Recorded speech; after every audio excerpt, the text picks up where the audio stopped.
All right, so we're looking at Korea again today, going to a new channel that I haven't used before, and to bring something else new to the table, I have one of my swords with me. Just so you know, I'm the kind of weirdo that owns multiple swords. This one being a Chinese style saber, so now you know that. So, our topic for today is culture shock in Korea. Now, maybe it's just because I was in China for so long and because I started off in such a low development area, but I didn't wasn't shocked by much in Korea. Honestly, as I've said over and over, I will continue to say it, it's a very westernized, very Americanized country. And that's why it's probably more attractive to new travelers, people who haven't lived overseas, because you don't need to adjust to as much. I mean, I worked and lived, but I worked in farming villages and lived in slums. I'm not really shocked by things like this, but we'll see what these people have to say. Beginning now. What has been your biggest culture shocks in Korea? Yeah, I don't know. So some of the things I'm a bit like, nah, not necessary, and it's maybe a bit too strict, and maybe preventing like freedom a little bit. But It's the same here as in Greece, where after you've been to the toilet, you throw the paper in the bin instead of inside the toilet. That's the biggest culture shock, I think. Like, It was like 80 something degrees. That's interesting start. That's how they do it in China, because you can't flush anything down the toilet in China because it gets backed up. I never had a problem with that in Korea, but I guess that's one of those things that varies depending on where you live. I don't know. It's a small point, but it's one of those things where you don't think of it. You want to think of big things. You don't want to think of how you dispose of toilet paper, but that's something you do on a regular basis, and it is something to think about. Continuing. 87 degrees. I have a Fahrenheit. picture. I have a It picture. was so hot, and it was so. What's up, guys? Welcome back to my channel. Today, I ask people, what has been your biggest culture shock in Korea? Today's topic is like culture shocks. What has been your biggest culture shocks in Korea? For lunch today, I was eating like a chicken soup, and they had like a whole chicken in the soup. I haven't used chopsticks a lot back in America, and I was struggling quite a bit to eat the soup. I'm used to seeing like Soup? smaller bits of chickens. Like, it's weird seeing the whole animal right there. I have a story for this. One thing you do discover in East Asia is, in this part of the world, we've become pretty squeamish about the idea that we're eating something that used to be alive. So, like shrimp. Shrimp don't look like they were ever alive. If you get them in China, a lot of times they'll still have the like claws and legs still attached, which we remove because we're a little squeamish about those kinds of things. The first year I was in China, I went to a Mid-Autumn Festival thing that a company was hosting, and they served lamb, and they brought out the whole lamb, the whole roast lamb, with the head still attached, with a little red bow around its neck. And it was, again, things like that. After that, it's hard to be shocked by anything, because it is very bracing. But that is a big difference between the countries. If you are going to, especially China or Korea, and you eat meat, they do not do anything to disguise the fact that it was once a living, breathing animal. Continuing. The meat came off the bone very well, so it was a little easier to eat with chopsticks, but it was hard for me. I think for me, it's the staring a lot, because I know there's a lot of foreigners here already, so I thought when I came here I wouldn't notice it, but people will stare a lot, especially the older people. They'll stare and like look at you, and if you see them, they'll still be looking, but younger people don't care, so.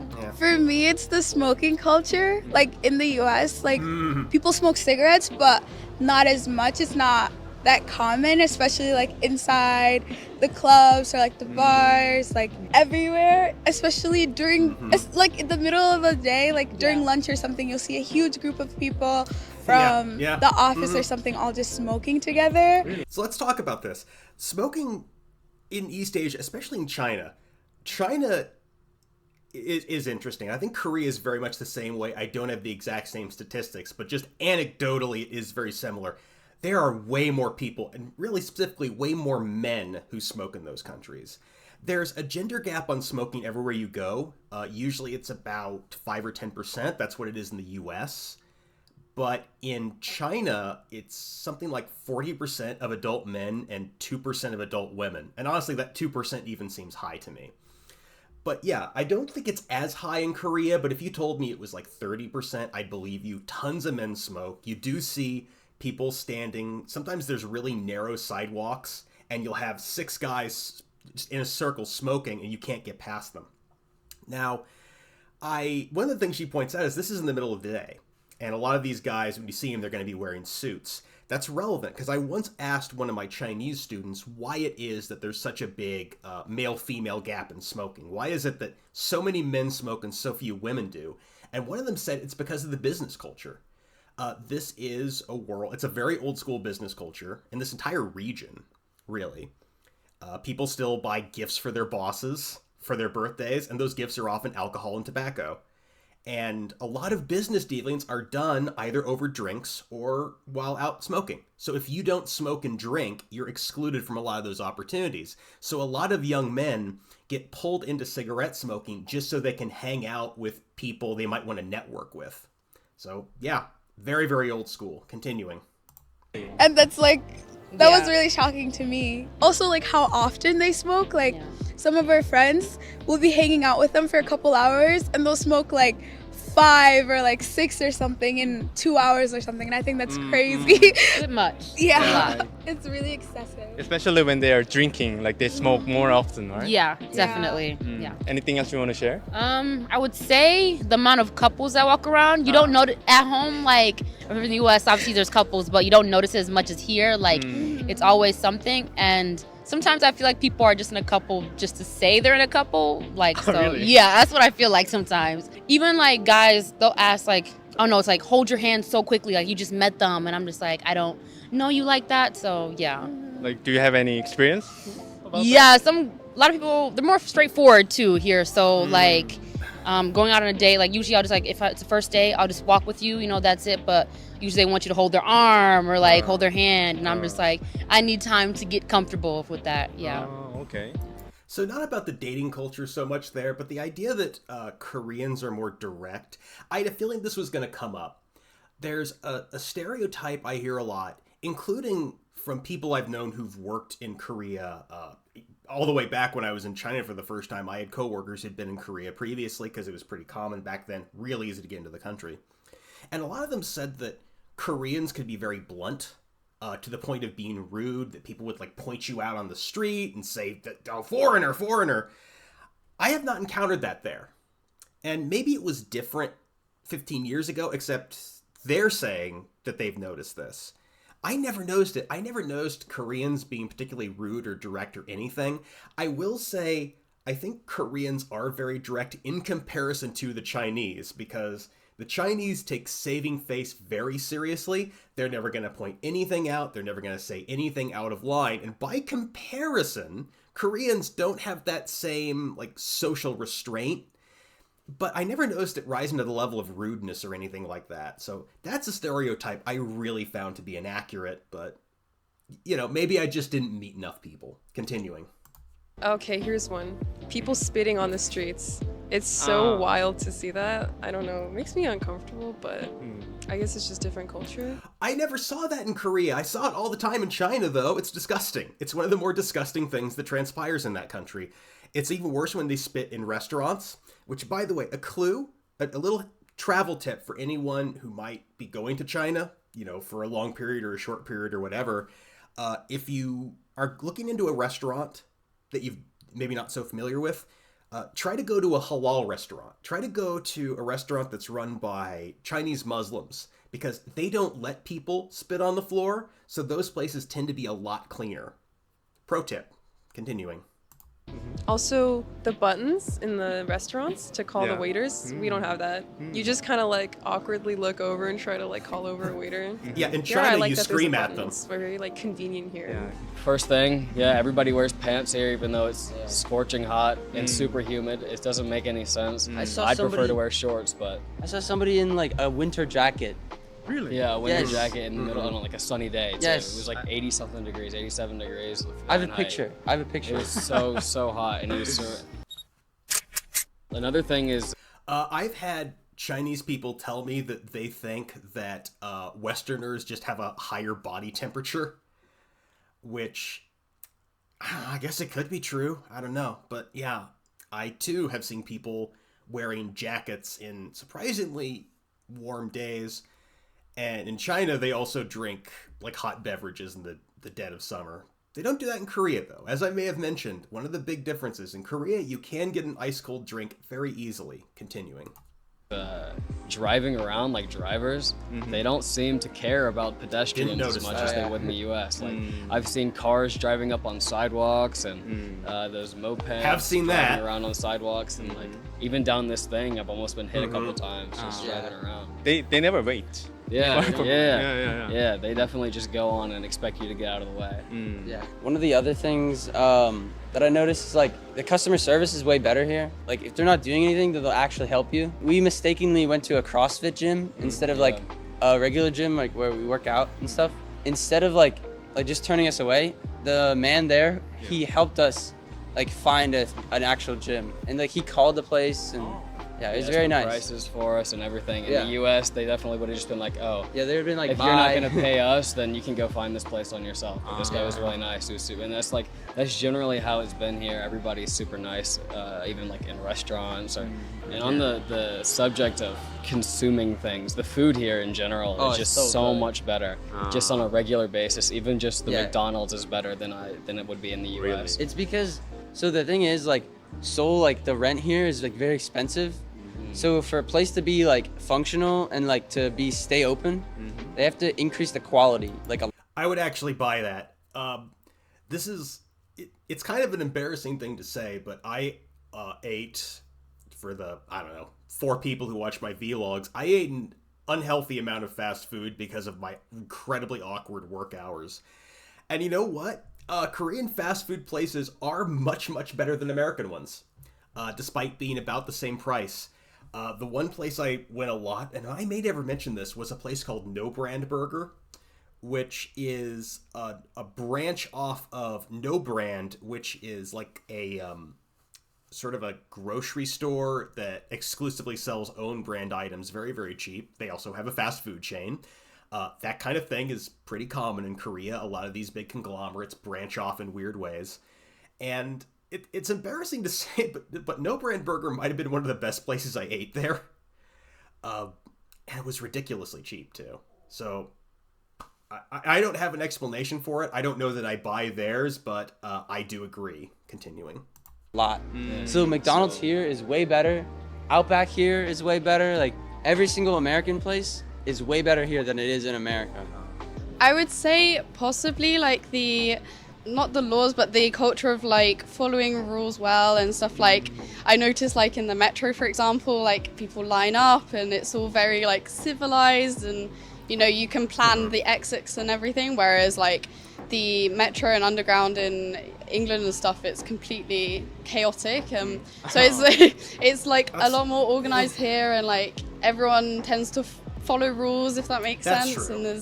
And there's a few like funny rules that I find like a bit strange, like the crossing the roads, for example, when the light's red. Or I've had a friend their photo was printed out because they put the bins out like at the wrong time or something like that. But like this is completely like crazy to me. I feel like that this is taken seriously. Okay, it's not directly related to this, but I feel this is something I really want to say. Americans tend to assume that if a country is a democracy, then it's a Jeffersonian democracy like the United States, and that's not true. The Republic of Korea is actually a very authoritarian country. They do have a lot of rules for very small things. I would feel like I was being monitored in that country almost as much as in China. And it's not necessarily super oppressive, because for most Americans, our concept of what an authoritarian country looks like comes from fiction written by other people from democratic countries that don't really know what it's like, from other American or European authors who are using their imaginations, and their imaginations are not very good. really, if you're in I've spent at this point a decent chunk of my life in very authoritarian countries, and day to day you don't really notice it. When you do, it hurts, but day to day you don't notice it. Continuing. Seriously, and just like the CCTV and stuff like this is quite new, but yeah, this has all been interesting. But like, do you think it's good or bad? Because like maybe you could think this is too much, or they're too strict, Yeah. and there's no freedom or something like that. Yeah, I mean, I'm in two minds, but I feel like for me personally, I almost feel like it's a bit too much because some of the rules are a bit, like, I personally don't see what the point of the rules are. Like, I can understand it, I don't know, it helps the flow of society, but like some rules, yeah, I mean, I don't know, it's not necessarily a rule, but say for example being quiet on the metro or something like that, it's back home if you're very drunk on a night out, like you make a lot of noise, but this is like fun, you know, a little bit, and some of the things I'm a bit like, nah, not necessary, and it's maybe a bit too strict and maybe preventing like freedom a little. That just little thing just reminded me of the fact that, yeah, the subways in the ROK, they do have rules about what you should do if you are intoxicated. There's signs that talk about not using, because there's a lot of escalators, and you're not supposed to use the escalator when you're drunk. And I saw that sign, and it was such a specific thing.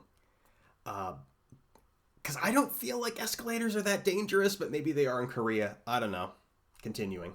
But then again, it's like completely different, so I can appreciate that that's just not the norm here, and that's okay. Like, that's fine for everyone here, so. I never seen a motorbike taxi in Korean, but Thailand, there are many, like lots of motorcycle taxi. Yeah, but we never seen it here. They only have like for delivery. So also about the pide shower. In Thailand, we have lots of pide shower in toilet because Every bathroom? Yeah, every bathroom, every store, or even the public toilet. We also have that, but in here we don't. They don't have that much. They have like the machine pide like shower thing. They use like more tissue than the pide shower.